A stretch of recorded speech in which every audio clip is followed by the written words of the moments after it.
Um, so again, welcome all to the April Sport Group.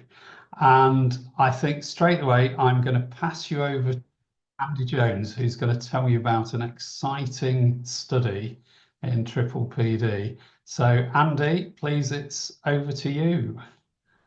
Okay, thanks very much. I'll just share my screen.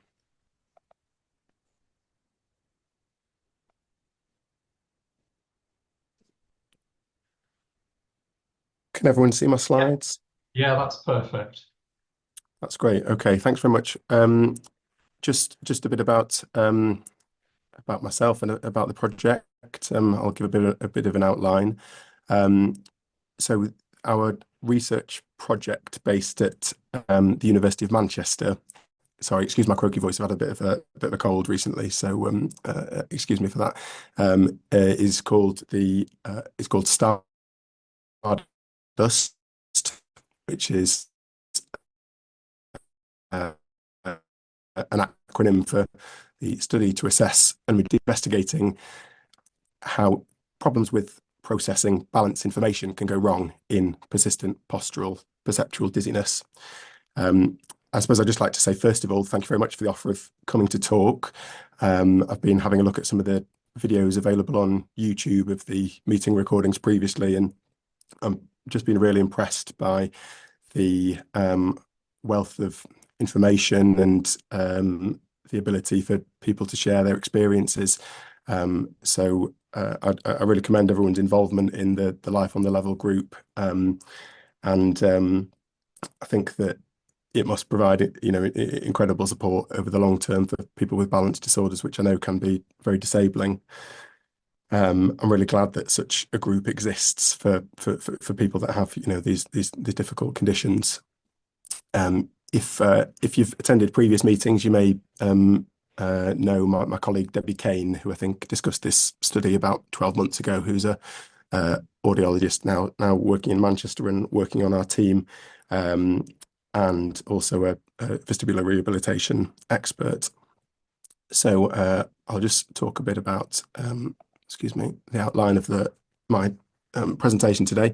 So I'm going to talk a little bit about myself initially. I'm a neurology registrar. I'm currently doing research. So I've got a lot of general medical experience and about 5 years of general neurology experience. I'm a little bit green to the area of vestibular neurology or neurootology. That's the study of balance disorders, essentially from the neurology perspective. But this is the area that I'm doing my research in. So I'm a PhD student at the University of Manchester working on this project.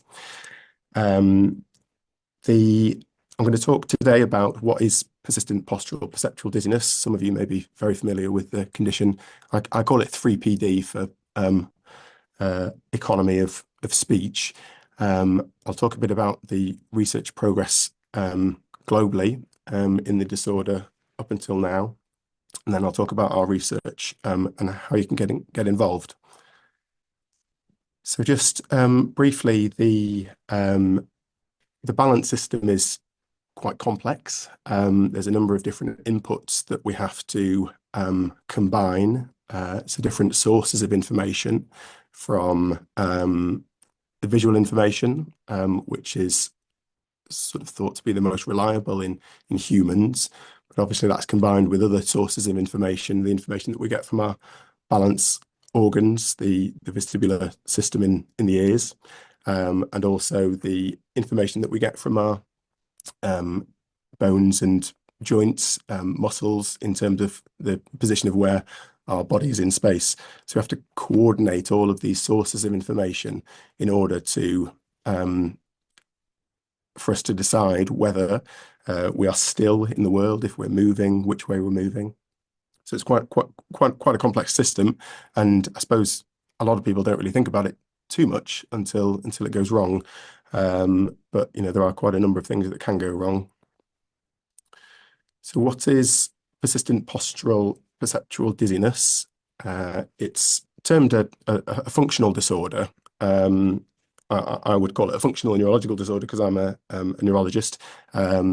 This is sort of an imperfect term, but the best sort of descriptor we have for the condition. A functional disorder is where we can't see that there's a structural problem, but there's some problem with the function of the balance system. Breaking down the name of the condition itself, so persistent, it has to be there for more than 3 months, present on most days. Postural symptoms are made worse by upright posture or being in motion. It's a perceptual disorder because it causes problems with the way that you perceive whether you're in motion or not. And then the dizziness element, as you probably all know, dizziness is sort of a term that can mean different things to different people. This is sort of low level rocking or swaying that's described rather than spinning vertigo. It had a number of predecessor terms which I've put there, but in 2017, these men and women of science came together to, I guess, notice and realize that a lot of these previous terms actually shared quite common features. So they came up with this term PPPD or 3PD, which encompasses pretty much all of these predecessor terms and has allowed for probably an easier way of approaching the disorder in terms of research and treatment. This is quite a complicated slide, apologies. Can you see my mouse cursor? Yeah. Yeah, Yeah. okay. So I'll just... It's quite small, Andy, so some may not be able to follow it. Okay. I'll just talk through this slide briefly. This is from Jeffrey Starb, who's one of the experts that came up with the diagnostic criteria. Essentially, sort of starting up at the top left corner, these precipitants. So a number of different things can trigger 3PD. So most commonly vestibular problems. So an episode of vestibular migraine, an episode of BPPV, episode of Meniere's. But other things can also trigger it, such as having an abnormal heart rhythm or other more psychological conditions, such as having a panic attack, for example. I suppose my understanding of that is that that those areas of the brain are quite closely interlinked in terms of balance processing and sort of our activation of being afraid or distressed by something. And then typically what happens for most people is that the brain perceives that there's some threat, and maybe one of their balance organs isn't working that well, so they have to adapt to use more of their visual information. They might walk with a bit of a stiffened posture because they feel unsteady. But then most people will go into this recovery phase, which might be just without doing anything, with some vestibular rehabilitation, with some treatment. But when this doesn't happen and people pay too much attention, not consciously, I should say, but too much attention is paid by the brain to these symptoms, then it can lead to this chronic problem called 3PD, where perhaps there's some ignoring of the vestibular information, the balance organ information, even though that's recovered, and too much concentration on the visual information. What else is 3PD? I mean, this slide's just to demonstrate. So I'm writing my literature review at the moment, and I just wanted to indicate really, it's a growth area for research. So this is specifically looking at the number of studies published about 3PD treatment since 2000, and you can see sort of year on year, certainly since 2017, there's a real trend towards greater research interest and trying to find better treatments for the disorder. In terms of what we can do about it at the moment, so there's drug treatment, that's the pharmacological. That's using typically antidepressant medications, which have been shown to have some benefit for maybe about 50% of people that try them. The Cochrane Library is a evidence-based medicine body. Unfortunately, there haven't been any controlled trials regarding this, so that's their sort of gold standard for evidence. But some people do find them useful. And then in terms of other treatments, vestibular rehabilitation is important. People sometimes combine these with a cognitive behavioral therapy approach. And there have been some studies on neuromodulation, so electrical stimulation of the vagus nerve, for example. But again, the Cochrane review into non-drug treatments found that the evidence wasn't great for these either, really. Just to give an example of some research that has happened. So in 2021, this group put people in a virtual reality environment. You might be able to see that this looks a little bit like a subway platform. I think it was a group in New York. And what they were testing was whether people with 3PD had increasing difficulties when there was more going on in the visual environment, like people moving towards them or like trains going back and forth.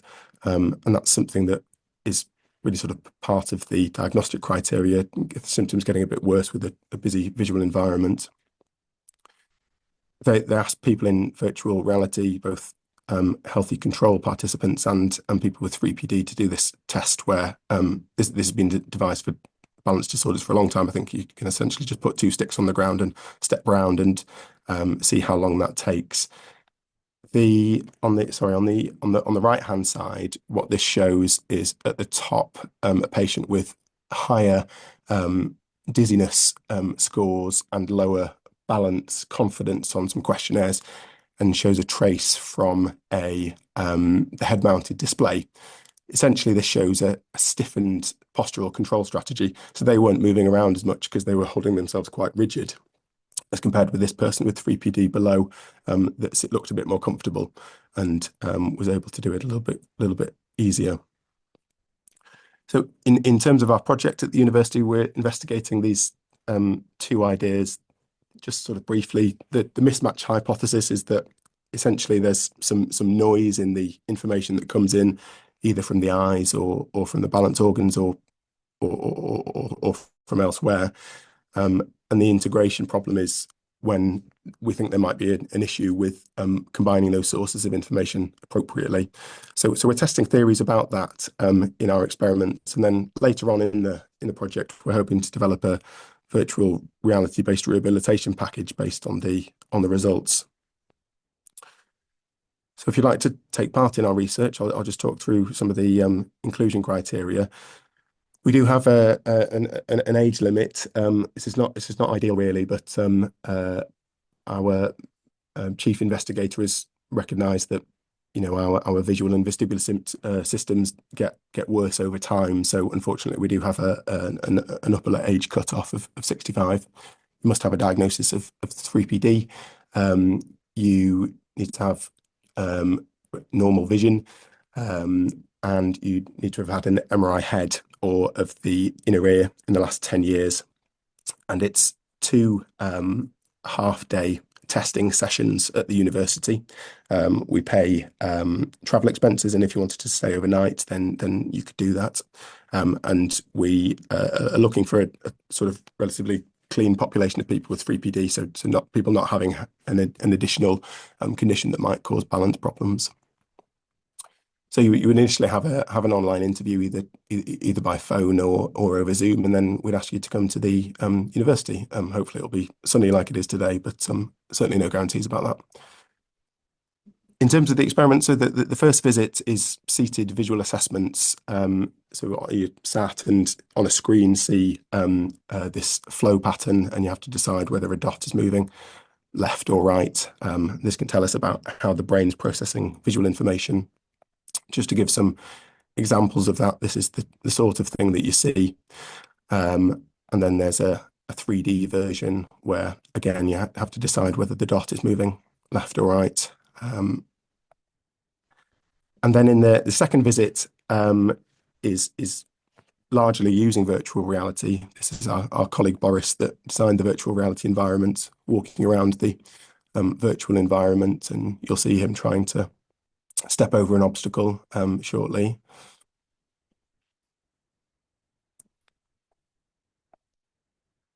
And what that information gives us, so this is the virtual the virtual reality environment that you'll be walking around, and you'll see there's an obstacle there.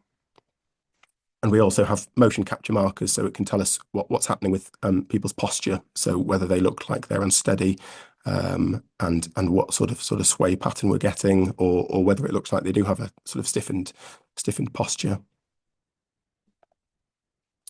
The other part of the second visit is testing on the motion platform. So here's my colleague Josh, and the benefit of this is that we can move you around and test the balance organ, as well as testing the visual system. And then in terms of the rehabilitation package, based on the results that we find, we're looking to develop a virtual reality-based rehab program. This will be due to the frequency of visits. We'll be inviting people close to Manchester, unless people feel happy to travel from further afield. Ultimately, we're trying to develop something that will be open source and that could be shared with other teams to use for treatment, if they have a virtual reality headset, for example. So just a sort of summary about things in terms of the process. You would have an interview online to confirm that you're eligible to take part. The first visit is a half-a-day session with some seated visual assessments. The second session is in the virtual reality environment and on the motion platform, and then the third part of our research program is looking at the rehabilitation package. I should also say that we are looking for control participants, so people have been bringing their partners or friends with them, which is helpful for us to discern the differences between people with 3PD and healthy controls. And I'd just like to say thank you to all of the Life on the Level members that have taken part so far. We wouldn't be able to do this research without people's generosity with their time. So just a big thanks for that. If you are interested in taking part, then you can contact me by email, or my colleague Josh, who's the postdoc working on the project, and happy to share some more information with you. This can be informal. I guess I'll put my email address in the chat if anyone wants to get in touch, or happy for Kevin to share my email with people if they're interested in more information about the study. So thanks very much for your time listening to me today. I'm happy to take any questions for me or about the study if people have them. Yeah, very good. If you can stop sharing screen, that's brilliant, Andy. Thank you very much. That was fascinating. I'll just check with our members. Are there any questions for Andy? Anyone? Oh, we've got a hand. Helen, I saw you. If you can go ahead, please. Yeah. Hi, Andy. Hi, Helen. I was diagnosed with triple PD in 2022. I also have an acoustic neuroma. I was diagnosed with that in 2020. And the consultant that diagnosed triple PD suggested that it arose out of a maladjustment to the acoustic neuroma. So I guess what I'm interested to know is, would I be eligible to take part in the research? I think that's a sort of grey area, I suppose, Helen. I think I would love to have you on board. Perhaps we could communicate by email, just to sort of discuss further. I suppose it depends a little bit where you're up to in terms of treatment for the neuroma, and what sort of represents 3PD. I don't think that, obviously there can be structural things also in the sort of balance system pathway that probably aren't causing symptoms now.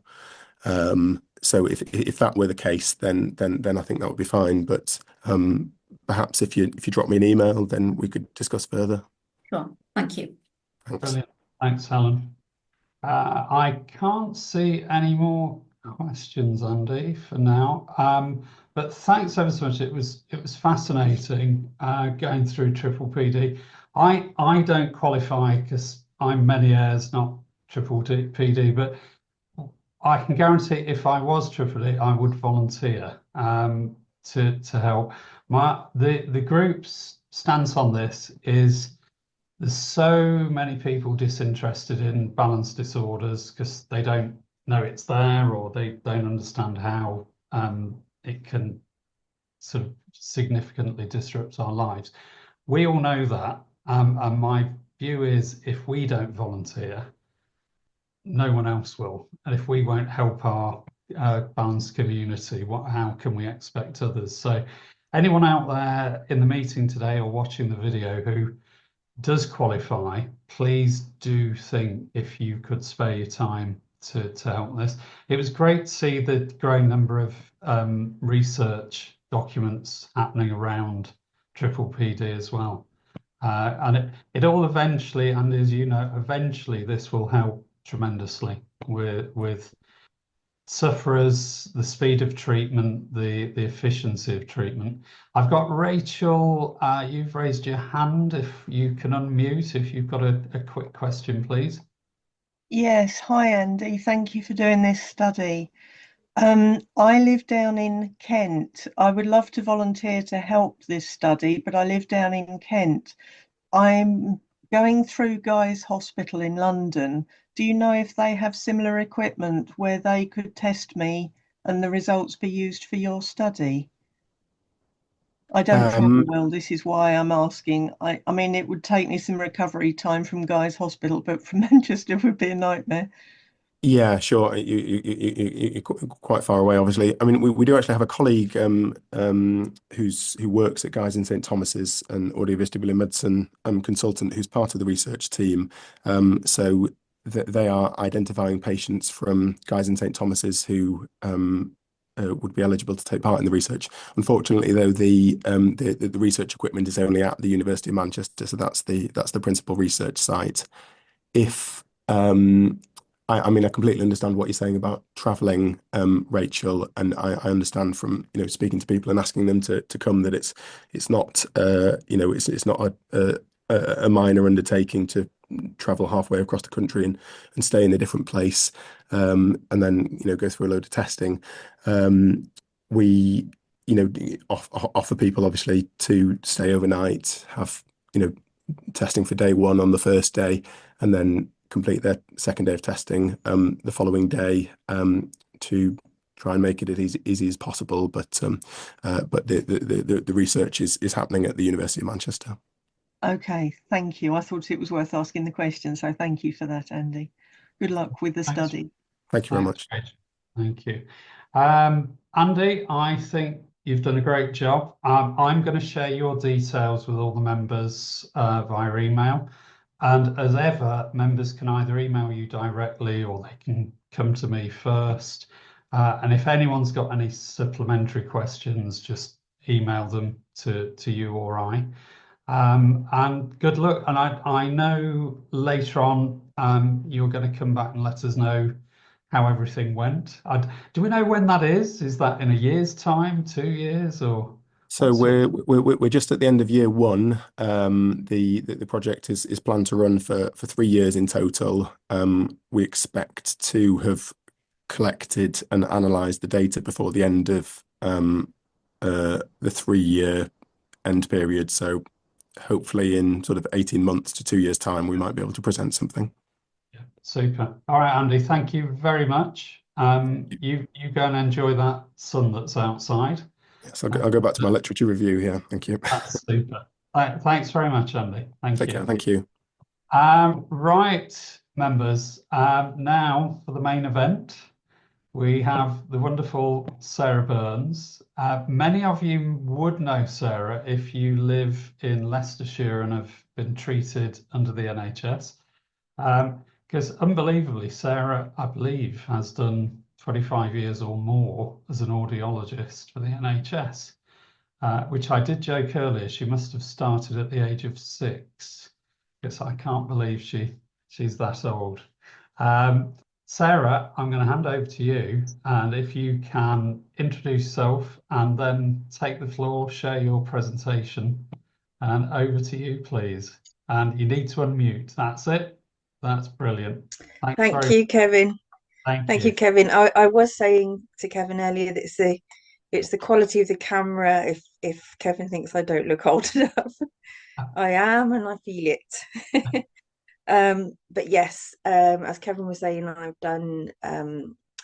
been not just in audiology, but in balance audiology, because when you go into audiology, the bread and butter is all hearing aids, and only a very small part of your training is on balance. So I jumped into that speciality all that time ago. So that's both in testing and assessment, as well as rehabilitation. So I am solely a balance audiologist.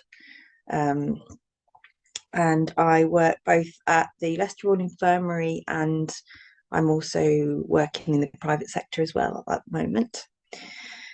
So yes, what we're going to do today is just to look at the stress element. And I wanted to say thank you to Andy before he goes. I can still see him, because triple PD is something that is, well, it's really interesting, and we're getting a lot more patients through with that diagnosis. And of course, stress and anxiety is a huge factor in triple PD, and it's not something that's easy to manage. It's something that's present in all balance conditions, but particularly in triple PD, it certainly can play a huge role in people's ability to go out, because they anticipate the symptoms they're going to have when they're out, which then can bring on the symptoms, and you get caught in a big cycle, which we'll go into. But yes, we're going to jump into my my presentation, which I'm just going to attempt to share.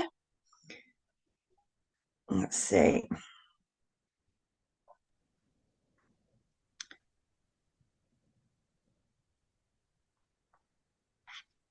So, Yeah, brilliant. Okay.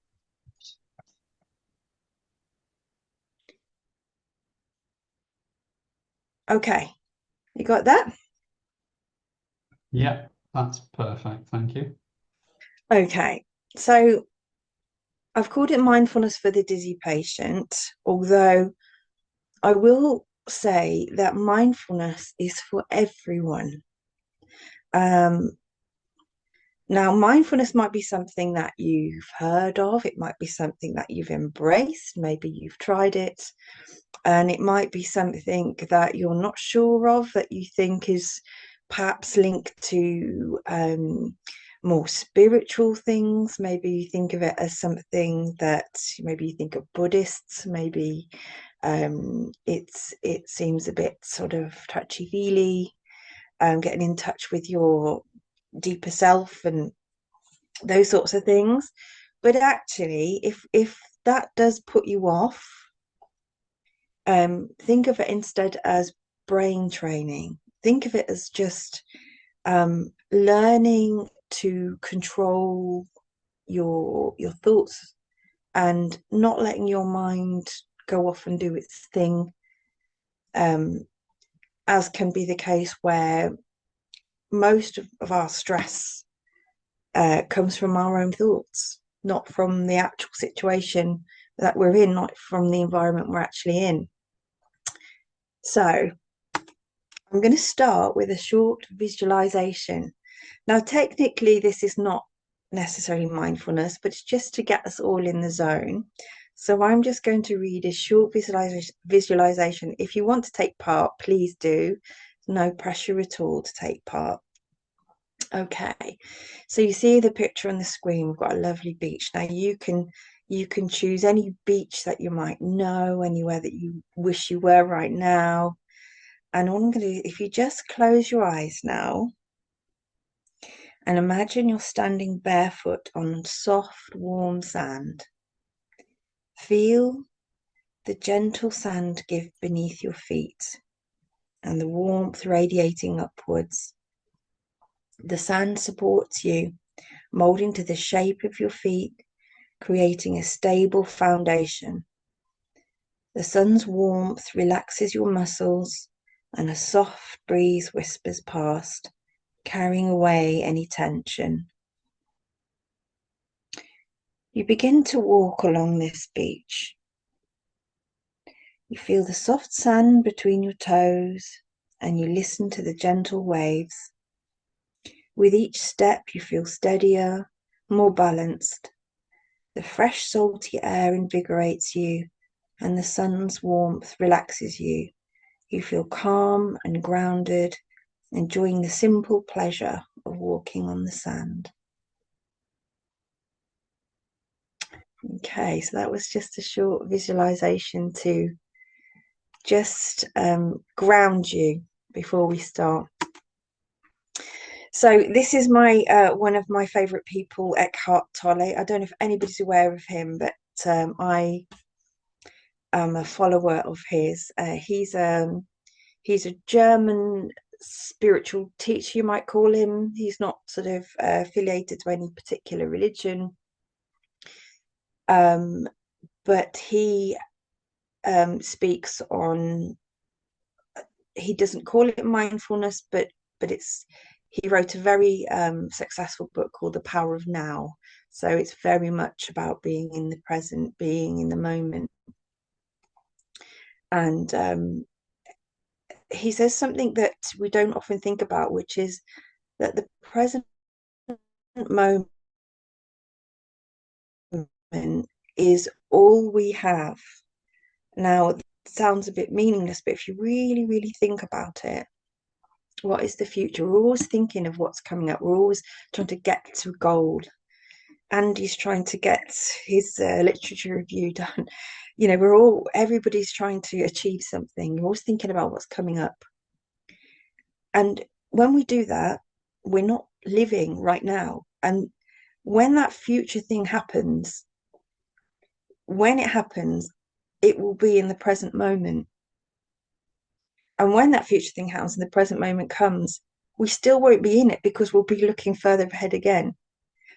And if we're not doing that, then we're doing the opposite. We're going back in time and we're remembering.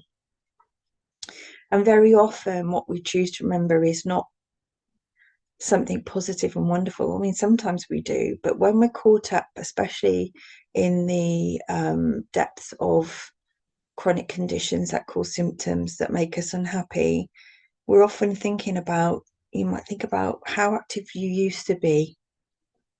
Maybe think of the job you used to do that maybe you've had to give up.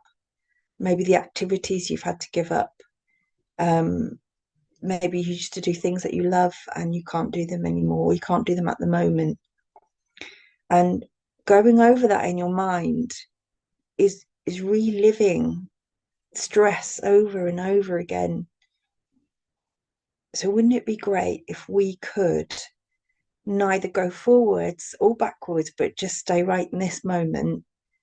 And in doing that, just give our minds a break from the constant stress, from negative thinking, but also just thinking, because whatever we're thinking about means we're not aware of right now. So this is what's coming up. What is mindfulness? How can it help me? About stress, common misconceptions, evidence, and then at the end we will do meditation, which I'm going to try and do a live meditation at the end if you'd like, if you're still with me by then. So mindfulness has its roots in ancient Buddhist techniques. It goes back as far as, you know, there's any as history has recorded. And in simple terms, it's paying attention to the present moment on purpose, without judgment. So the without judgment bit means you're not going to, or you're going to try not to give yourself a hard time if you find it difficult to stop your mind from wandering. Studies show that we spend 47% of our time lost in thought. That's incredible when you think about it. That's half of our lives lost in thought and not being. And if you want to know what that being is like, think of you if you've got a pet dog or a pet cat, any animal. They're just, or a baby or a toddler. They are absolutely in the moment. You know, you know how you can distract a little baby or a toddler with something and the joy on their face because they haven't got this weight on their mind, this heaviness of all the things that are going on in their lives that, you know, you almost feel like you've got to think about them all to gain some sort of control. But your thoughts are not real. Your thoughts are not things, and you are not your thoughts. So no matter what you're thinking, that may not be the reality. And in trying to bring your attention to the moment, you're going to sometimes accept things just as they are without trying to change them. So how can it help? So mindfulness can be helpful to those with vestibular disorders, balance conditions, but mindfulness will help with anything, whether that be a condition that you're dealing with, or just anyone with stress in their life, which is all of us. You know, we all have stresses. Stress is part of life, and we do need stress for some things. It can be helpful to us. So practicing mindfulness has been shown to help reduce stress. And as a lot of you will know, and when we're finished, we can have a little chat. If anybody would like to give some experiences they've had on how stress has made their condition feel worse, making their symptoms worse. And it might improve the brain-body connection by helping the brain orient the body in space. Your brain is incredibly powerful, and you've probably experienced different ways where you can, you know, almost convince yourself of a feeling. If you imagine something hard enough, you can almost feel it. And that's how, of course, the placebo effect works, because if your brain thinks something is happening, it in turn will feed back to the body, and you'll get sensations that are purely things that the brain has created. And then the other thing meditating can do for you is help you to accept where you are, help you to accept the symptoms that you're feeling. That could be symptoms, but it could also be stresses you have, without fighting them, because that leads to more stress. If we're trying to battle ourselves, our own bodies, our own pain, our own dizziness, whatever it might be. So, and there'll be quite a lot of buzzwords you'll hear, and I've put befriending, but it's true, we need to be grateful for our bodies. Our bodies and our brain are incredible. Imagine all the things that it allows us to do, and rather than sort of fighting against it, just trying to accept it, be at peace with it. So stress. Now, stress, as we were saying earlier, sometimes we need stress. Obviously, stress is going to help us in situations where we need to act fast. So you've probably all heard of the fight or flight freeze reaction, and that starts in the brain, in a little structure called the amygdala. And it's there so that when it's triggered, so for instance, if you think back to our very earliest human experiences, maybe there was a tiger, a lion, a bear, it alerts us and triggers a response from the amygdala, and the stress hormones cortisol and adrenaline are released, and they're all doing things to our body which we really need in those situations. So the adrenaline is going to give us the energy to run away or to fight, and the hormones act on the digestive system, so that, you know, you've all probably felt that horrible feeling of butterflies in your tummy. And that's part of a response, which there's no nice way of putting it, but that would eliminate things from your body in a moment where you don't need to carry any extra weight so that you can run, which is why we all get these horrible turning tummies if we're very, very stressed or you know, panicked or scared. So those hormones, they'll also make your vision very acute so that you can really focus on your enemy. But how often in our society today do we come across a bear or a tiger or a lion or, you know, anything of that nature? Unfortunately, there will be moments for some of you where you might have had that sort of genuine need for these stress hormones, but most of the time we don't. And that means the stress that we are creating, which often comes from our own thoughts, means that we've got these hormones around our bodies that they're not being used effectively, and they're really not good for us. And repeated episodes of stress. So I've mentioned there are two things: chronic stress. Chronic just means long lasting, and acute meaning sudden. You are either chronic stress or just repeated episodes of acute stress are really not good for our bodies, and it starts to have you know, adverse effects on us, physical, psychological, and behavioral. So how does stress impact our health?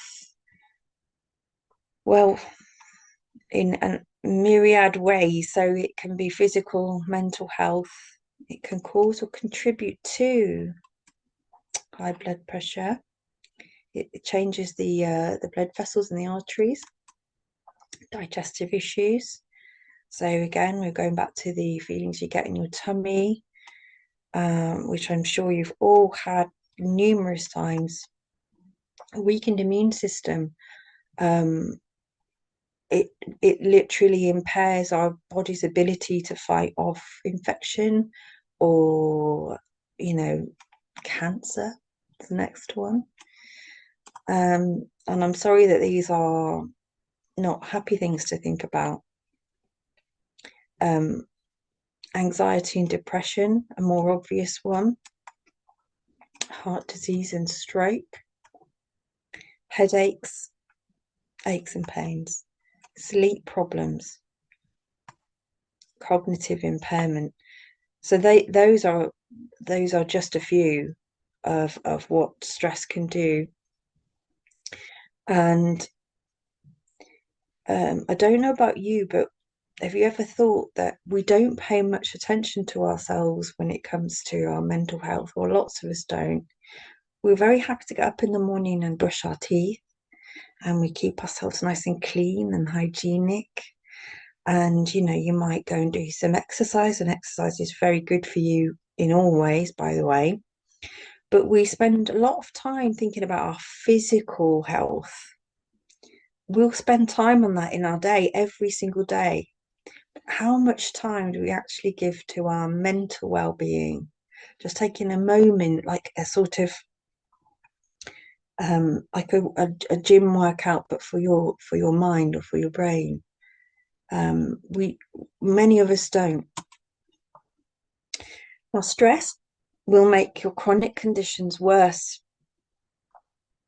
And I imagine you have all experienced this. It will make any symptom you've got, if you have other health conditions, it will make them worse. And I've just written, this includes balance disorders. Your balance condition makes you feel stressed. Your stress makes your balance condition worse. And you're now stuck in the vicious cycle. And it's incredibly common. And it's one of the most frustrating things for people with balance disorders. And as a clinician, from our side, it's really, it's so hard that we can't always help with the more psychological side of things. We can help with the rehab exercises. We can give you all the advice in the world about how we can help retune your balance. But if you are very, very stressed, that is a significant barrier to improving. So all we can give our advice, but of course we're not in the field of expertise. We can refer you to psychological departments, but Kevin and I were talking that certainly on the NHS, that's a challenge at the moment. I know in Leicester, the waiting times for some of the therapies are a year or more, which is awful. So, did you know mindfulness practice reduces these hormones such as cortisol and adrenaline by decreasing activity in the amygdala? The amygdala is the part of the brain, as we were saying, that deals with fight, flight, or freeze. And this is the bit, I don't know if any of you ever watched TED Talks. I love them. And if you did want to look, I have got some links at the end of this. But I've seen several where they have done studies with fMRI, and they've taken two groups of people, and they've shown that those that practiced mindfulness for, in the studies I saw, they did it for 8 weeks, compared to the group that didn't do the meditations, the amygdala actually shrank. And I find that incredible. And parts of the brain that were more related to contentment and happiness actually got thicker, and it physically changes the brain. It's not just experiential.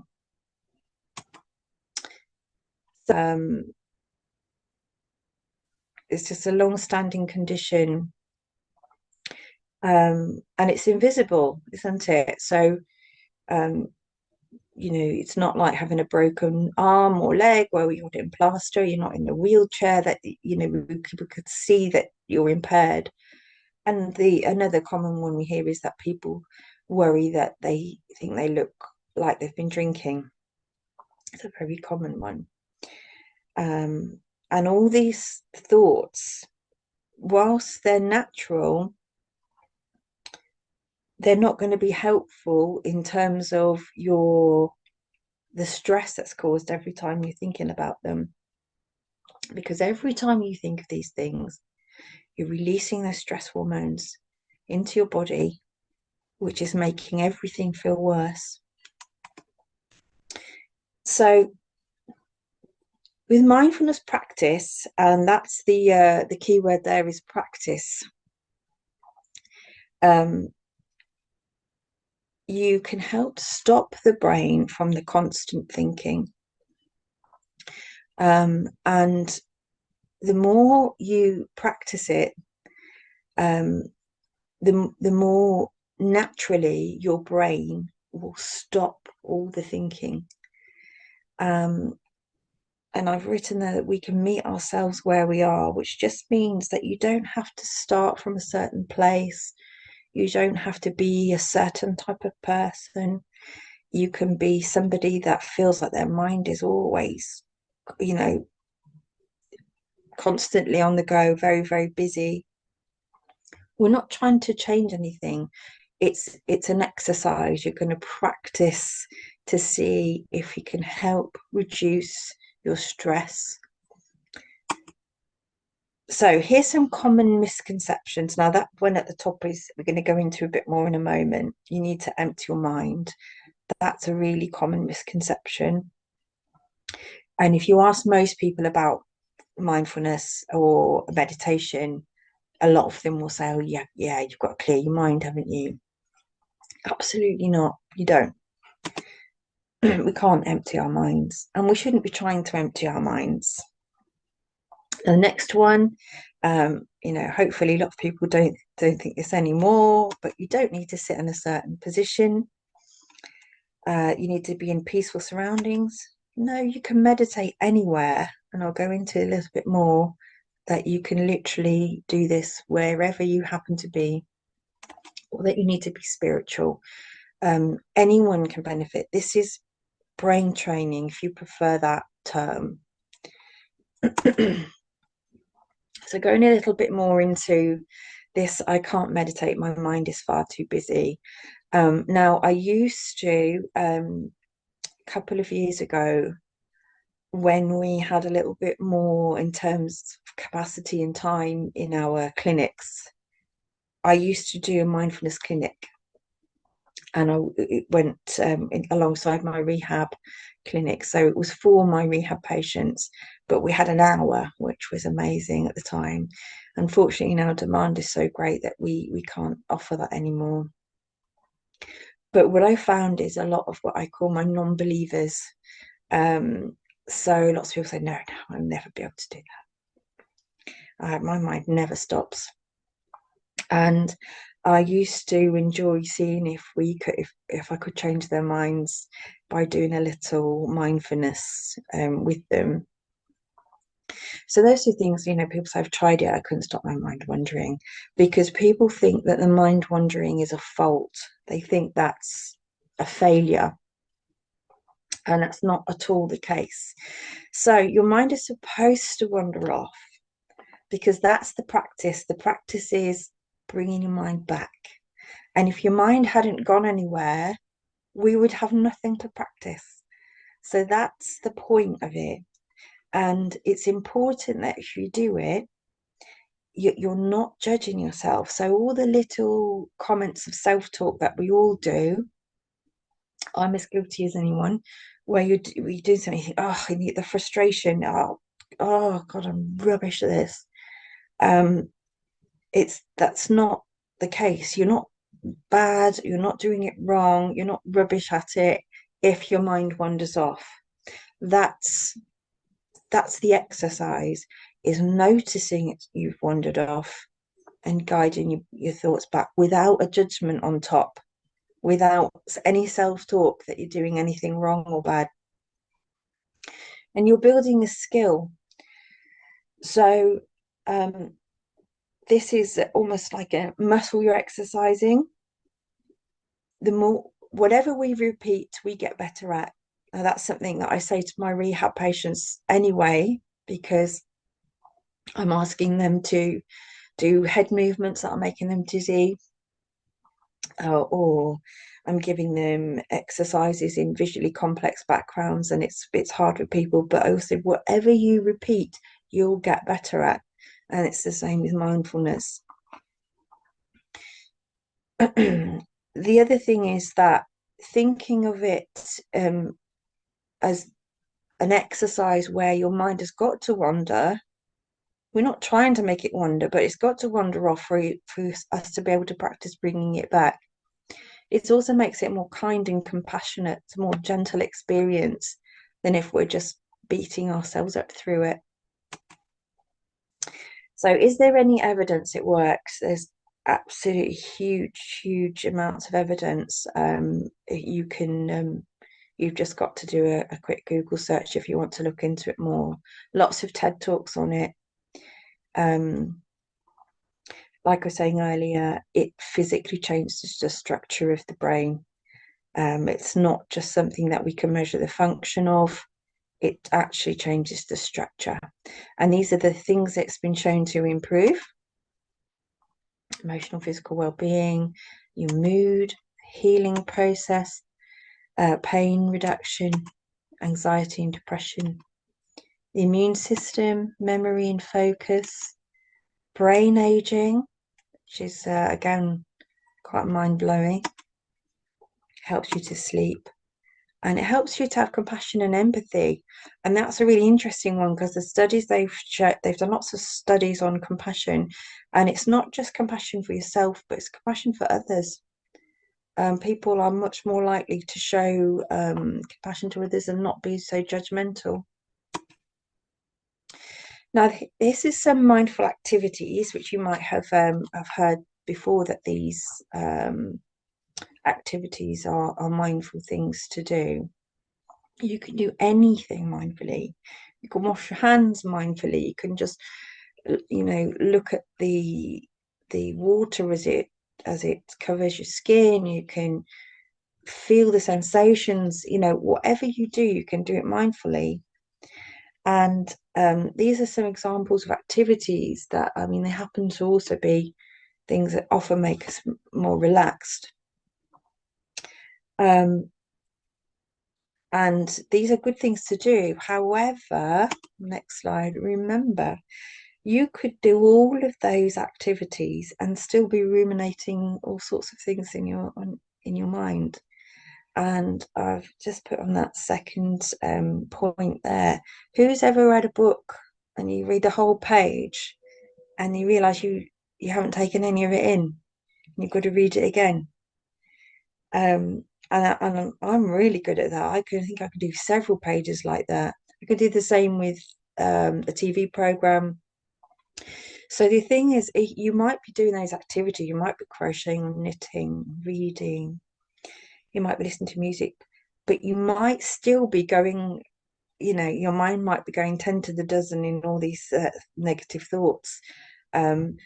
So it's just about seeing if you can do that activity mindfully, which just means, again, no judgment. When you do notice your mind has gone off, sometimes you can just say, oh, there's my mind going off again. You can name it sometimes. Oh, there's me. That's me remembering, if you're remembering something unpleasant. Or, oh, there's me worrying. Give it a name and just bring it back. It's the awareness that is key. Bring it back kindly to whatever it is you're doing. Now, mindfulness moments. I talk about micro mindfulness moments, exercising your attention muscle. So you don't have to always sit down and do these purposeful meditations. You can have little mindfulness snacks in your day. And the more often you think about anything in that moment, so it might be your breathing. So you might just be aware of your breathing, suddenly just become aware of it, because we do it unconsciously all the time. Some people don't like thinking about the breathing because sometimes if people get caught up, they think about the breathing too much, it makes them change their breathing, and then they feel like they get a little bit almost panicked in trying to breathe properly. If you don't like the breathing activity, just focus on anything you can feel. Your feet on the ground, just rub your fingers together, feel the sensations. Just little small moments where you just keep coming back, because the more you do that, the more easily your brain will default to present moment. And really good times to do it is if you're waiting somewhere. So if you're in a queue somewhere, in traffic, traffic can be one where we're already frustrated and stressed, probably because we're trying to get somewhere. And you might be, observing the people around you with, let's say, not always kindness when they're cutting up in front of you and so on. So in traffic is a good one, just literally, if you're sitting there, start noticing the sensation of your hands on the steering wheel, or notice your breathing. Look at the sky, look outside, look at some clouds. Just keeping yourself right there in that moment. So how do you meditate? So if you do want to do some meditations as a practice, you only need to do a few minutes a day. So an ideal practice could be about 10 minutes a day. But if you can't manage that, then there are lots and lots of short meditations you can do, just 3 minutes. And like I was saying, just those little moments, lots of times in the day, are all going to add up. So if you want to do the ideal sort of meditation, you choose somewhere comfortable to sit. Now, ideally, you want to be quite upright and relaxed. So it's an alertness, but without being really stiff and tense. So try and relax your posture, but nice and upright. You want to turn off your distractions, so phones, anything. I mean, I've got my window open today, and I'm a bit concerned during this meeting that someone's going to start mowing the lawn right outside. So those sorts of things, where you think there's going to be noise, try and just close off from any possible distractions. You can close your eyes, but you don't have to. You can just kind of look into the distance or keep your eyes at a soft focus. What I'd recommend is, when you're starting, is to use a guided meditation. And there are lots and lots online, mostly YouTube. If you use YouTube, there are hundreds on there. And what I would advise is have a little listen to it before you begin, just to make sure that the voice on there is not going to be a voice that grates on you, because you know what it's like sometimes, certain accents, certain types of voice. You don't want to be distracted by anything like that. So choose one that you like the sound of. You might even, choose one that's got a nice image on the screen. It's got a nice music in the background. Have a look at it first. And then the two main types are usually either breath focus or body scans. And what we mean by body scans is it just brings your awareness to different parts of your body in turn, just sensing them in turn. And with that, you don't have to necessarily feel anything. You're just bringing your awareness there. You might not be able to feel anything in that part of the body, but it's just, how often do you ever stop and think about how your shins feel in a given moment? It's just, you suddenly think, oh yeah, actually I've never thought about that. I never tried to sense that. So it's more about sensing than thinking about things. When I first started meditating, I went to a mindfulness course. I did an 8-week course. I found it really hard to stop my mind narrating everything. So, as they were speaking, I'm thinking, like, okay, now I'm okay. Is it a bit tingly? Is it a bit warm? Is it a bit... And it was really annoying. I could hear my own voice in my head narrating. But the best meditation is when you just sense it, just feel it. I'm thinking of Bruce Lee now. I don't know if you're all old enough. Don't think, feel. Somebody will have to tell me what film that was from, because I can't remember. Maybe Kevin knows.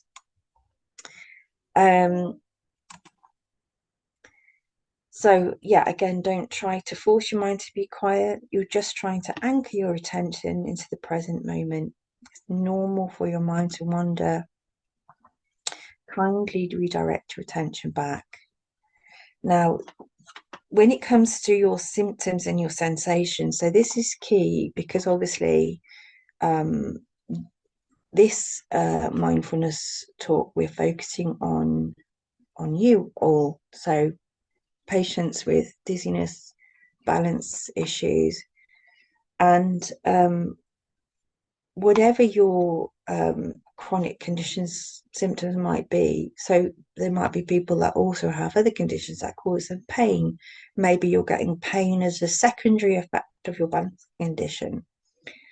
Whatever discomfort you're in, it's to try and not fight it. We're not trying to get rid of those sensations. They're there, and it's trying to be accepting of them and just relax even though they're there. And don't judge yourself. You can't possibly do it wrong. It's absolutely impossible to do it wrong. Be kind to yourself. If you say things to yourself, imagine if you'd ever say that to a friend. Okay, so we're going to do a little meditation, and I'm going to attempt to do it live. although I have got one. If anybody ever comes back to this meditation on the website, because I think Kevin's going to put it on his website, you should be able to click on that volume symbol, and there is one embedded in there, but I'm going to attempt to use my own today and do it live.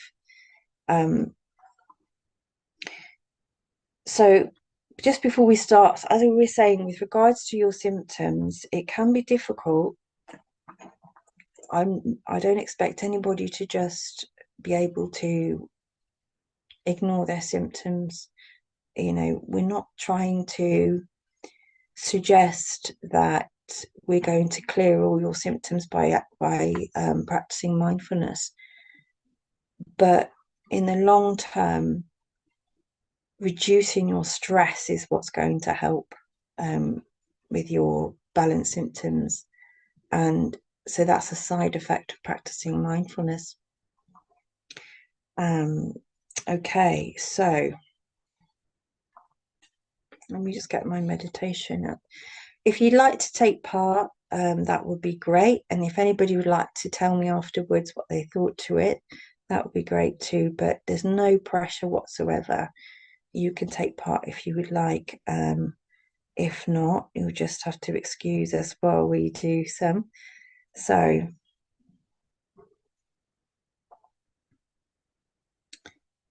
okay.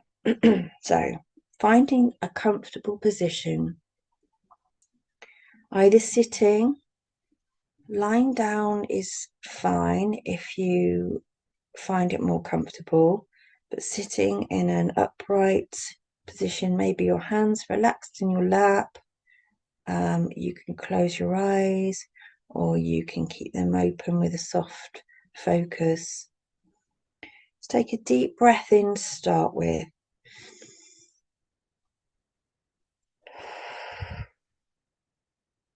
Relaxing your muscles, relaxing the muscles in your face. Let your shoulders drop. Let's take another deep breath.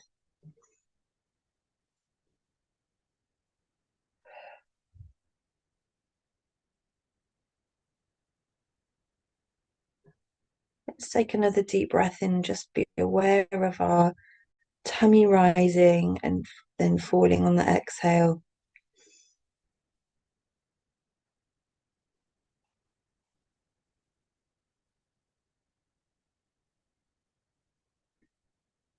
Next, bring your awareness to the points of contact between your body and the surface beneath you. Feel the support of the chair or the floor or whatever it is you're sitting on. Notice the weight of your body held and grounded. You're safe. You're steady. Imagine roots growing from your feet or your seat, anchoring you to the earth. You feel stable and secure. Imagine you're as strong as a deeply rooted tree, a mountain, solid, stable.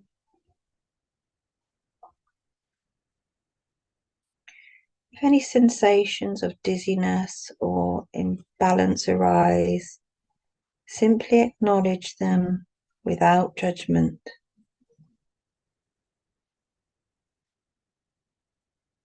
Let them be there, like clouds passing in the sky.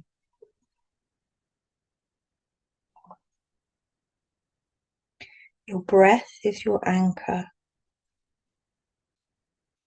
As you breathe in, feel the sensation of the air as it passes through your nostrils.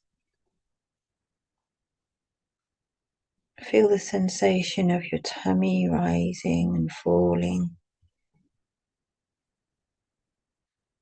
Try to imagine you could Feel that air as it goes all the way into your body. Imagine it can reach right down to your toes.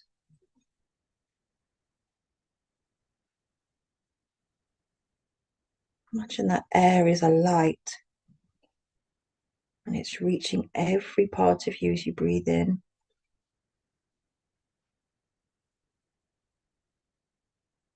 Now return your focus to the feeling of the ground beneath you or the seat beneath you. What can you feel?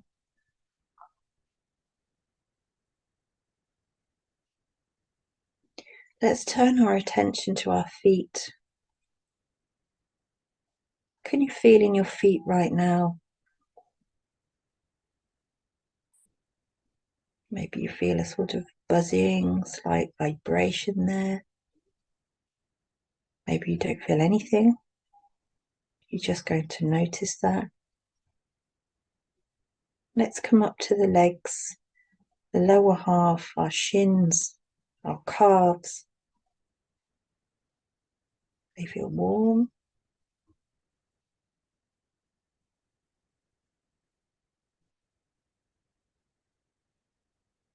Let's go a little higher now to the knees and the upper legs and thighs. Maybe you can feel them in contact with your seat. Just notice the sensations there, or notice if there aren't any.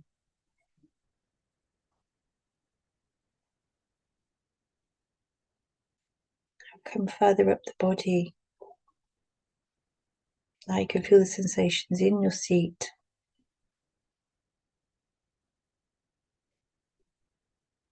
Let's go up to the back. If you're leaning against something, can you feel the contact? Can you feel warmth? Take a moment to feel that.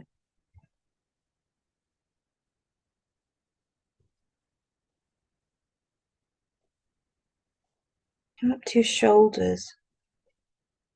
Do you have any sensations there? They feel tense. If you feel nothing, just notice that you feel nothing. Now let's go to the arms. You feel anything in your arms? Are they relaxed? Are they warm? How about your hands? We have lots of feeling in our hands. Sometimes it feels as though they're slightly vibrating.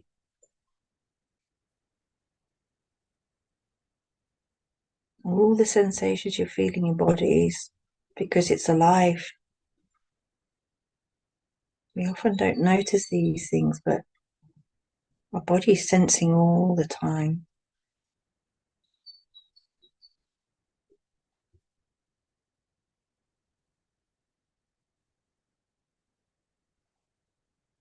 Let's come up the body now to our neck. Any sensations here? Any tension? We hold a lot of tension in our neck. Patients with dizziness often get neck stiffness and pain. Just allow your neck to relax. Coming up to your head now. How does your head feel? Maybe you have a headache today. If you have a headache, just allow it to be there.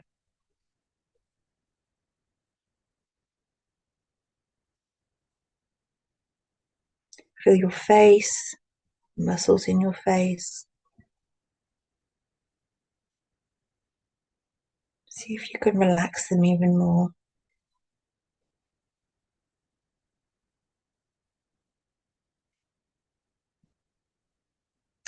Let's move to sounds. Can you hear any sounds? I can hear birdsong out of my window. Maybe you have the hum of the fridge. Maybe there you have your laptop or your computer fan. Maybe it's just a low hum of ambient noise outside your window. Just paying attention to whatever is here right now.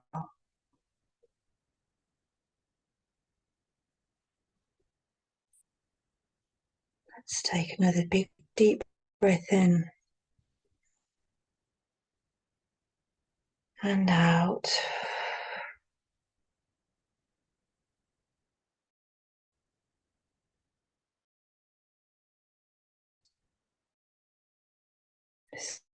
Safe. You're supported. When you're ready, you can open your eyes, and that's the end of the meditation.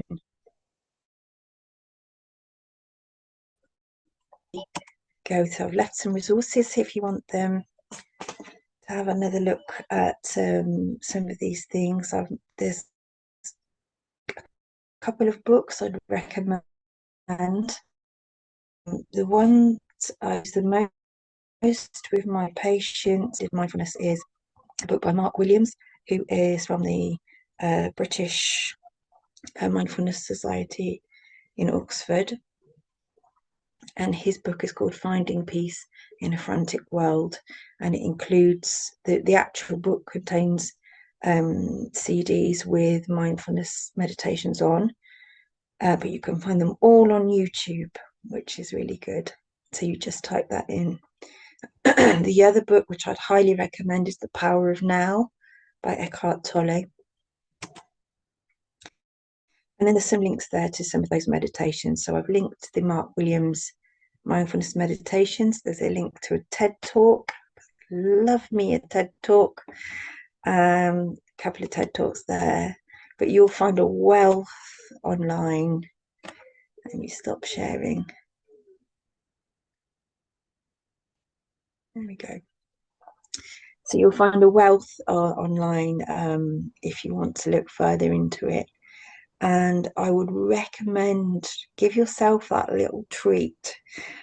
Just have a try. If anybody tried it just then, or anybody's got any experience, if they'd like to share it, it would be great to hear it.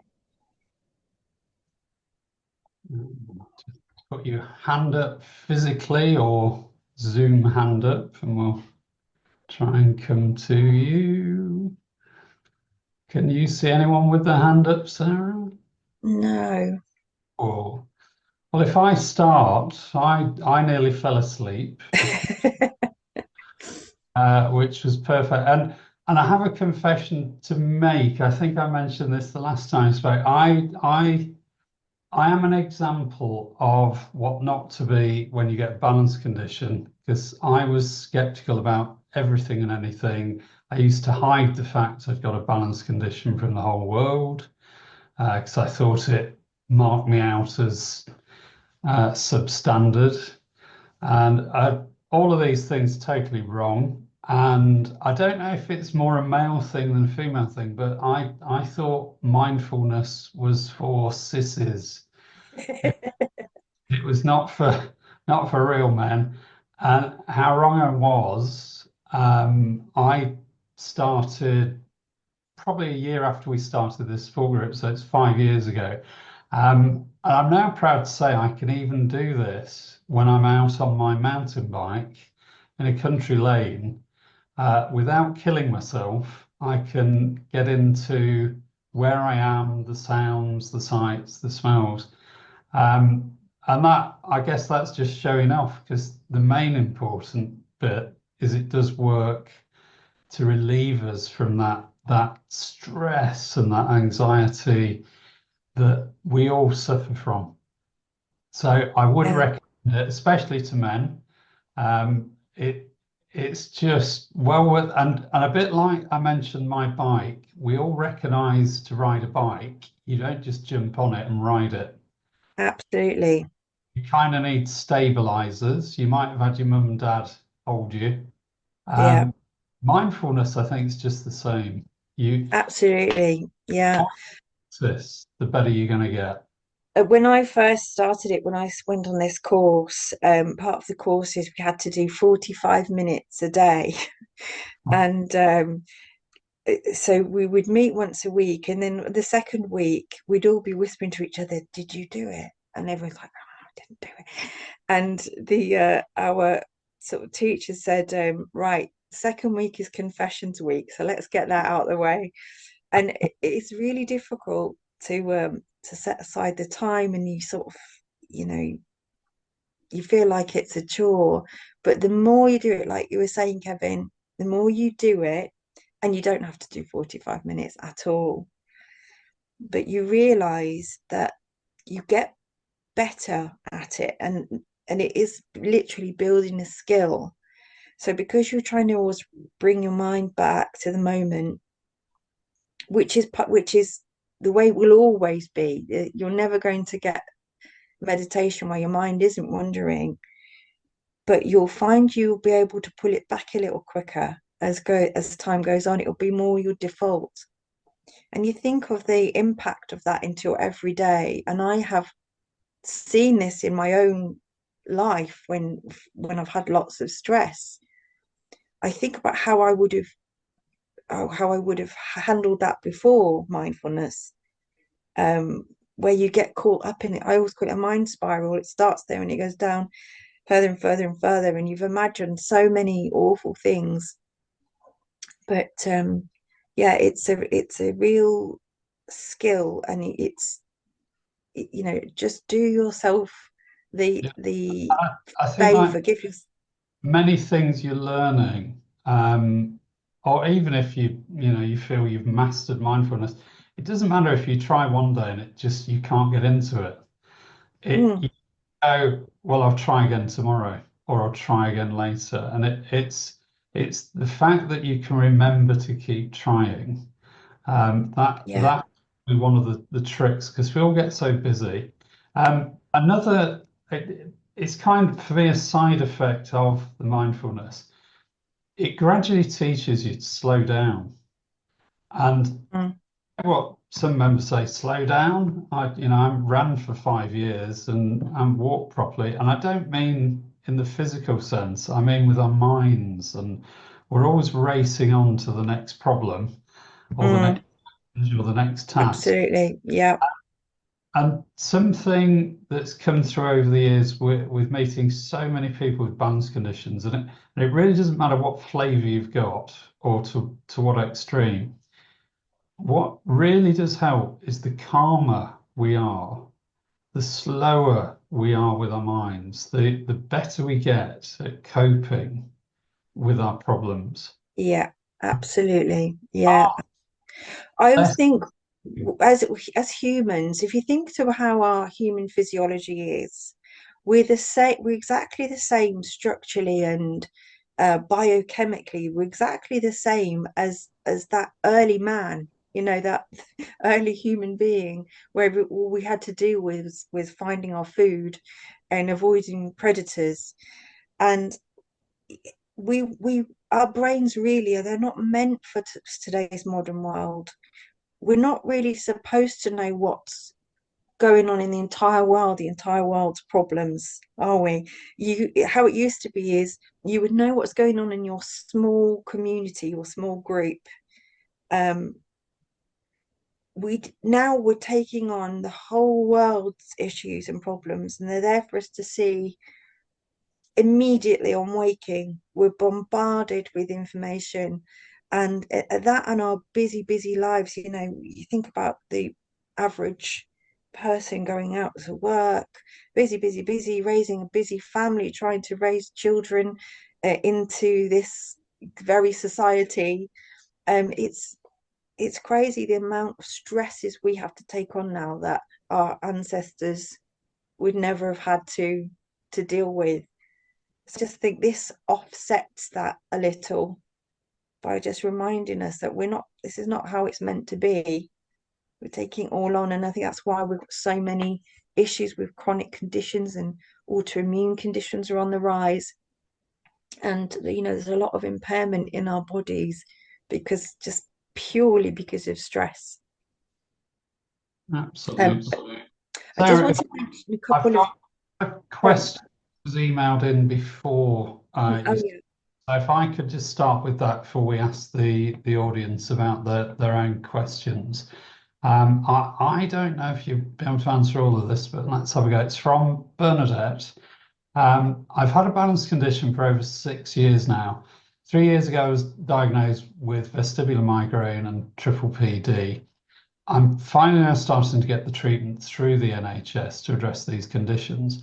A key treatment for triple PD is cognitive behavioural therapy, CBT, to help break the cycle of hypervigilance, which reinforces constant dizziness.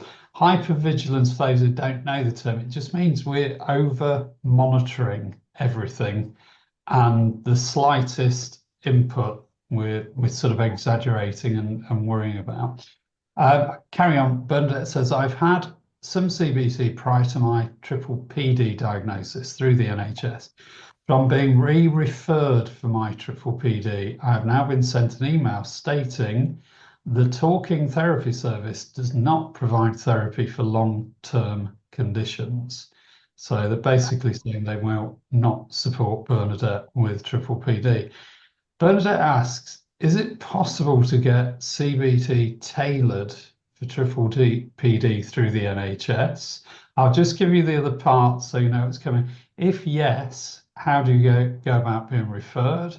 If no, what resources are there available for NHS staff to help them understand the condition and support patients? Alternatively, and she said this is a last resort, are there any private practitioners who might be able to help her? Over to you, Sarah. Okay, well, I wish I could give you nothing but good news here, but unfortunately, I don't know of any specialist CBT therapists who focus on triple PD. I know at the moment in Leicester, the waiting times through medical psychology department, which is the department we refer to within the hospital, have waiting times of about a year for CBT. Now, I don't know, we are in partnership with them in a way. I really am not sure exactly how aware they are of the details of the condition of triple PD. I think it's going to be difficult, to be honest, to find somebody that it does specialize in it, because even in the world of ENT and balance, it's fairly new. It's only been in the last sort of 5 to 10 years that we've been hearing about it,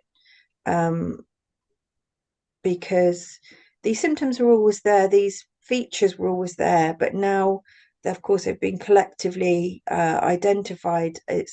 So it's almost more like a syndrome. So a syndrome being a collection of features. So what I tell my patients is, certainly if you can get yourself on the waiting list through the NHS for CBT, and I hate to say it, but if you can afford to do anything privately, I would, but I would research first. And if you are going to look at private therapists, I would reach out to them first. You can often get a consultation for either a small fee, or they'll do free consultations to begin with, to see if they have any awareness of the condition. And then the other thing I would say, apart from those two things, is if you can just research yourself on CBT practices, go online. There will be lots of videos on YouTube on CBT. Again, they won't be specific to triple PD, or I imagine they won't. I don't know if you'll be lucky enough to find one. But what I'd also say in terms of rehab, what I'm doing with my triple PD patients is it's all about little and often with regards to your activities. So I try to get people to stay in the, first of all, in the safety and comfort of their home, wherever they feel safe, to do some of the practices. So for instance, if you're triggered by visual and visually complex environments, is again, this is relying on you having access and using computer screens and that kind of thing, but getting something up on your screen, the bigger the better. If you've got I mean, obviously a phone will work, but it'd be better if you've got an actual laptop or PC screen, and looking at some videos that are going to be either optokinetic, so optokinetic meaning there's often patterns that move in front of your eyes. There are some specific like first person perspective videos. So there's one which some of my patients absolutely hate, but I still get them to do it. If you Google triple PD exercises into not Google, YouTube search triple PD exercises, you should find some helpful videos.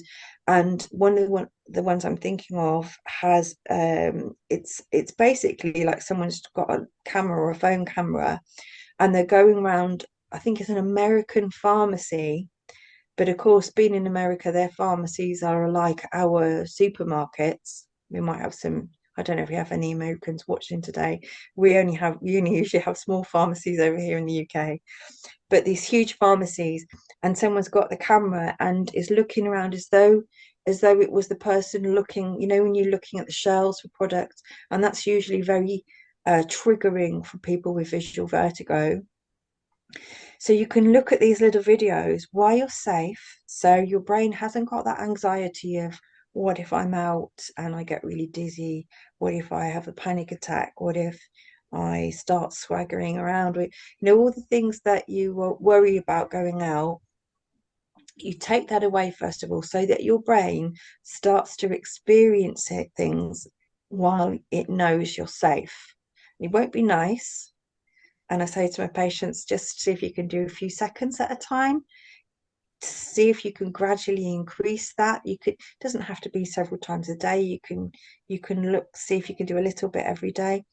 They are going to trigger you, and to be honest, they will trigger people without a balance condition, because we all use our vision in that way. But there'll be a lot more triggering for people with visual vertigo and triple PD. But it just helps stop the cycle of the anticipation of the symptom, coupled with the stress of being outside in an environment where you don't feel safe. So that those sorts of exercises, your brain's got to experience you doing things without panicking and getting very stressed. It's got to keep experiencing that until it starts to realize, okay, I was okay then, nothing bad happened. So it's sort of it's mind. It's not just a sort of physiological condition. A lot of it is mind, because of that hypervigilance where you're waiting, you're anticipating that symptom. So yeah, little and often, and then once you sort of feel happier, to start to do that in the real world where you're actually going out. So you know, if it's just that you feel you can't even leave your house for more than a minute, literally see if you can take a few steps outside and go back in, and gradually increase. It's just exposure to the thing. Unfortunately, with all balance rehab, visual vertigo, triple PD, there is no way around it. You've got to go through it. So it's all little and often. Just keep on trying to increase the time. That's what I'd say while you're waiting to see if you can get some formal CBT therapy. Right. Sarah, if I can pick up on a couple of things you mentioned there. An important one, because this is often used against members or people with balance conditions. What you've just said there is an awful lot going on in our minds, and fear is a big thing that pops up in all our minds. And remember, fear doesn't help you. It tends to make us think irrationally. If not thinking irrationally, it paralyzes us, stops us from doing things. So fear generally isn't a good thing. And that's definitely in your mind. When you said about testing yourselves on perhaps what triggers us, and we are fearful of that there is definitely this element in our mind. And I'll give you a great example of stupid me, of where things are in the mind. And it's true, before we started this support group, I had the most irrational fear that if I was going to meet all you lovely dizzy people, would it make me more dizzy? Would would meeting you, would talking about dizziness, would meeting lovely experts like Sarah induce more, not less dizziness? Completely irrational thought, and I'm delighted to tell you nonsense. It's had no effect on me whatsoever. But it just shows you how irrational fear can be. And I can tell you there's an awful lot of men that haven't joined this group for the same reason. They fear by being involved in this, by being more exposed, by even thinking about it, could Yeah. cause. Now, the reason it's important to differentiate that the real thing that goes on in our minds, but never let that be confused with when some nice, well-meaning friend or family member says to you, "Are you sure it's not all in your mind?" Two different things. Absolutely. The medical, physical condition you've got occurs in your mind, but it doesn't come from there. It's a real thing. It's a real illness. So I just wanted to point that out, that as much as what Sarah's talking about today really is in our mind, and our mind is almost the key to getting on top of managing our conditions, where it originates from is not your mind. So don't ever let people talk to you about that one. And I say, just back to the general thing about fear, mindfulness is good because it can help you bring down that level of fear. But remember, every time you feel fearful, it's probably not helping you. And it is counterintuitive that most people say, I don't want to trigger my symptoms. I daren't. It's horrible. But bizarrely, the more you do try that in a safe place, the less they're going to bother. And it is counterintuitive. But I would, if you feel brave enough, do try it, because with many airs, the only example I can give you, after several years of awful experiences, I slowly got used to it, and I made the amazing, amazing finding that it's never going to kill me, even though every time I thought I was dying. And once I started to get on top of it, I wouldn't say I enjoyed the horrible vertigo attacks, but a lot of the sting was taken out of it because I was no longer panicking. Yeah. I was able to go, right, I know what's happening. I know what's going to happen for the next 2.5 hours. And I wish I could pass out, but I can't. So let's get on with it. And these are, honestly, they're just my examples. They're only trying to give you examples to help you, because I know we've all got so many different conditions. But the general finding is fear is your enemy. So if you can reduce it, do so. And what Sarah said, I think is brilliant. To when you're in a safe place, try and test those boundaries and get used to it, because that's what you do fear. I've spoken. Sorry. I'm going to ask now anyone with a question around mindfulness, anxiety, what to do, what not to do, raise your hand physically or on Zoom, and we will take your question. And remember, this would cost you £1 zillion an hour normally. You've got this bargain basement price of free here. So any questions for Sarah? Remember, she is this expert audiologist. Come on, they're all being very shy today. But So while I'm waiting, I'm just going to comment, Kevin, on Eve, who thanks me for the meditation and the links to the books. I'm very glad that you found it helpful. And Anna Louise, so she loved the meditation. She finds it difficult to make it a habit. So she liked the mindfulness snacks, which is something I like as well, because I'm the same. And to comment on you were saying earlier, sometimes you feel like you just can't meditate. Your mind's not in the right place. I'm a devil for that. I think in some ways, I think it was really bizarre. I think I resist it sometimes. I think we resist. I don't know why. It's almost as though we feel like we need our stress sometimes. We need to be in the moment and feel it. But anyway, I also like the moments of mindfulness when I feel like I can't sit down and do it. Yeah. And Fran also said thank you, and it helps her symptoms. She so Sarah, Fran, if you'd like to unmute, and we will take your question. Yeah, I think he's still on mute. Can we unmute you? No, still can't hear you. Mute. There we go. There you are. Okay. Go ahead. So it's not really a question, it's more of a success with mindfulness. Good. So I'm a primary school teacher and a dance teacher, so busy life. And for the past, I was diagnosed like 5 years ago with vestibular migraine, and had rubbish year last year at school, was off a lot. And at the start of this year, we had a new head teacher who brought in yoga for the teachers. And I've been doing that ever since the start of the year. And I went 154 days without a migraine. Then had a very, very short attack. And I'm now on 58 days with no migraine. So it's mindfulness is encouraged and it really works for me anyway. Brilliant. Thanks.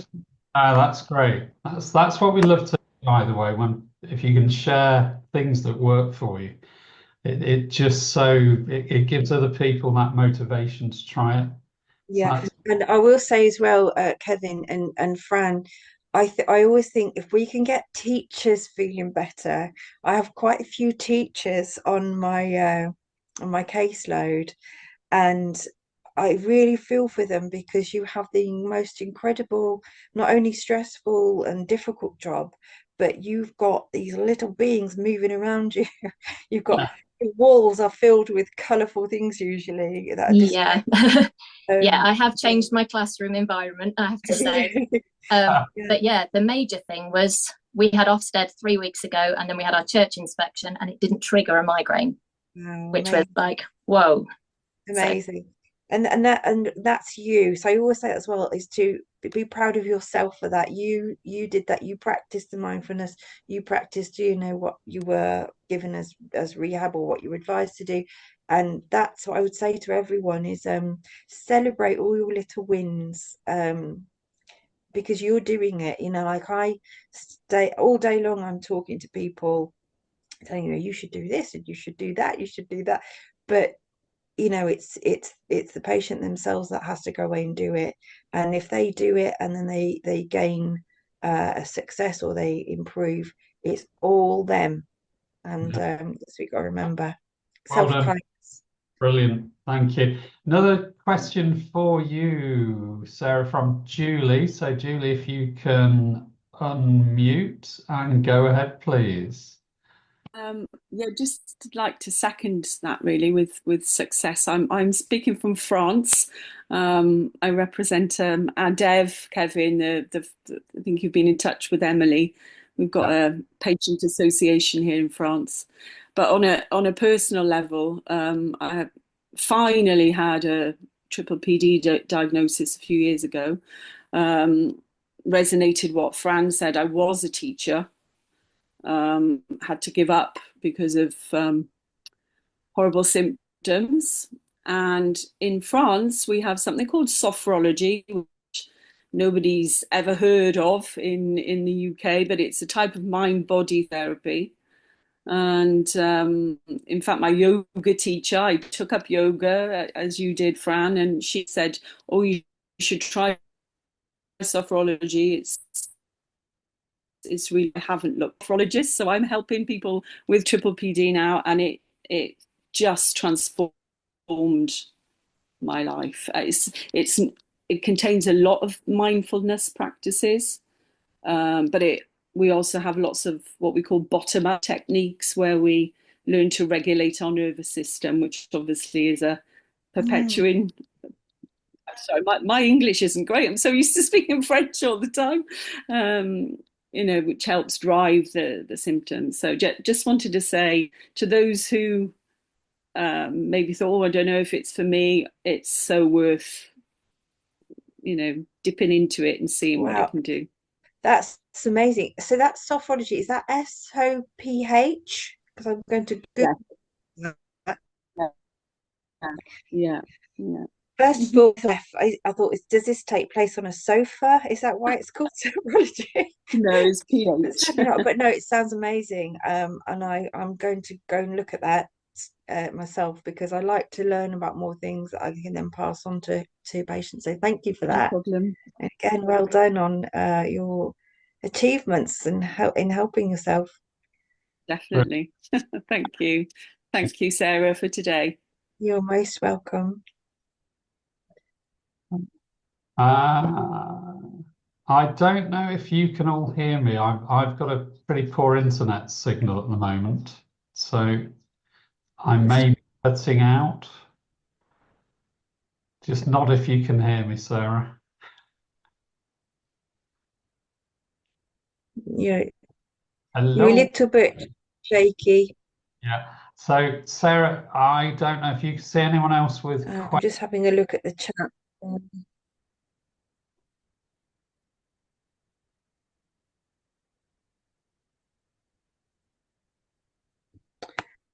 Let me see. Just reading the messages.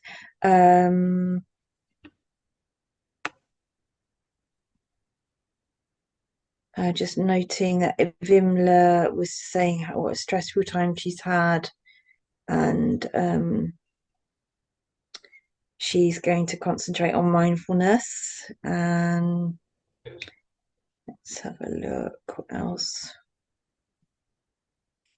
How can I use mindfulness when driving? Yas says, you tend to forget where you are.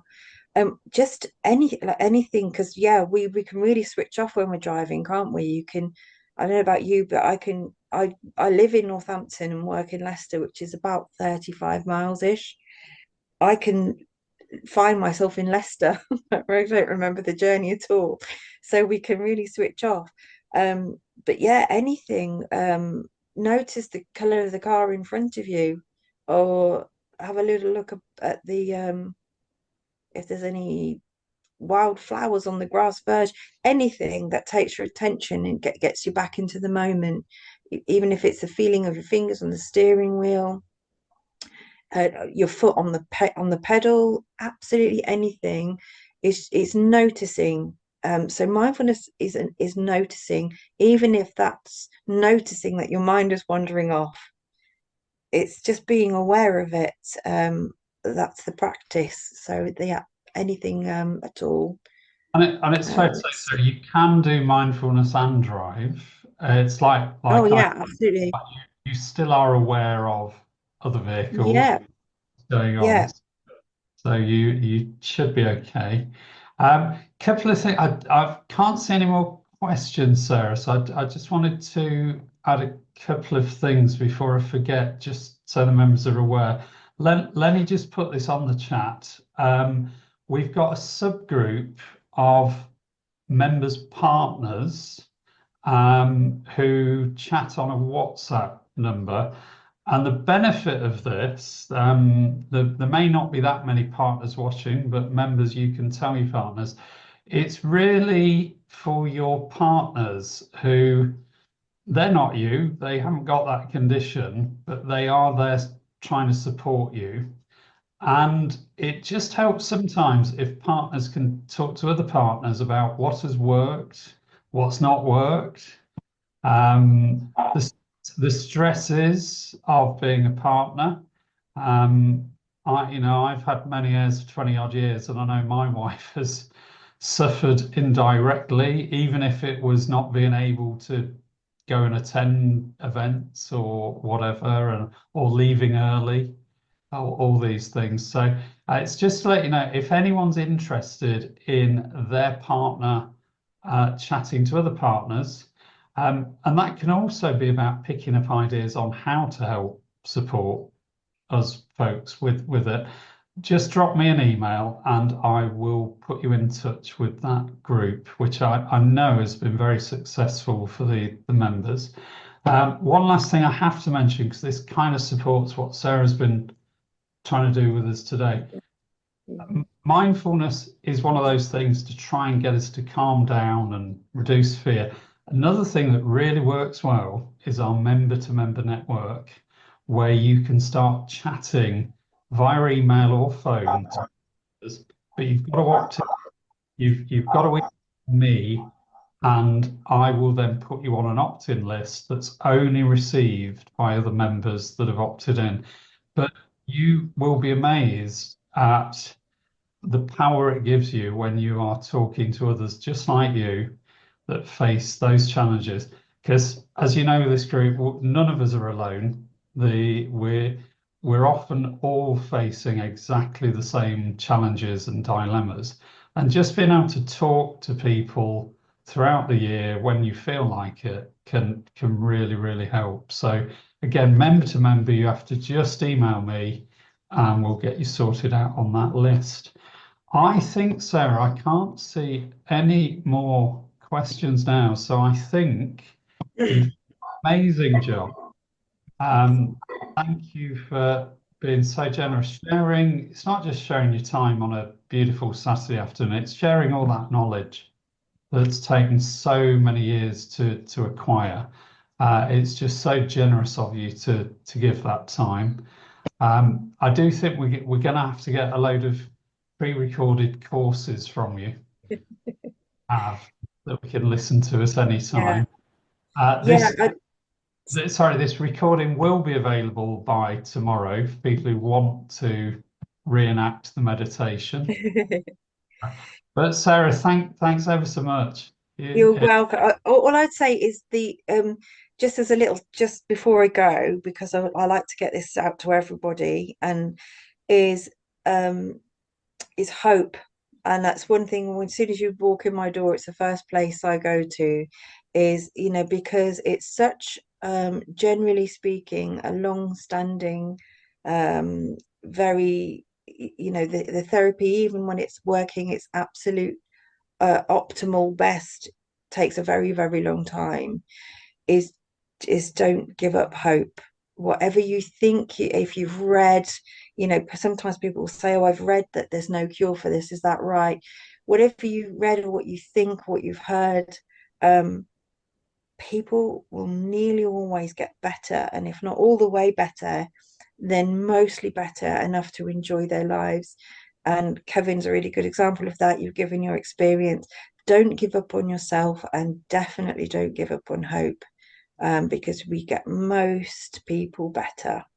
Yeah. That's one thing. And the other thing is, somebody had mentioned the visualization I did, visualizing yourself as a solid structure, whether that be a mountain or a tree, imagining yourself being steady and solid and being able to walk straight and supported.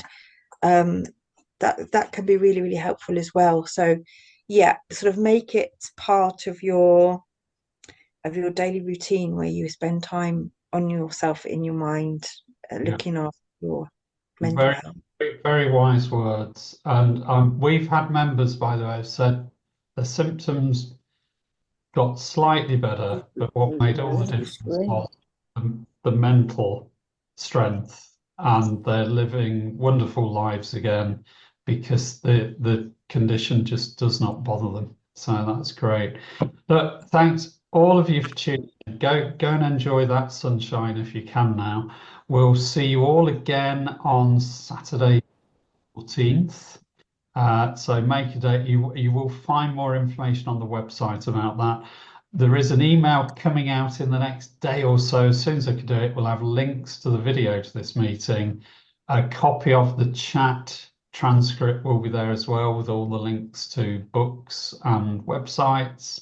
And you'll be able to download a copy of Sarah's presentation, which has got the bonus meditation, another meditation tracking on it as well. So thanks everyone for coming. Remember, hope is the key. Fear is your enemy.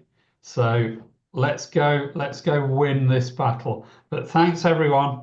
Have a great couple of months, and we'll see you again in June. Thank you. Bye. Bye all.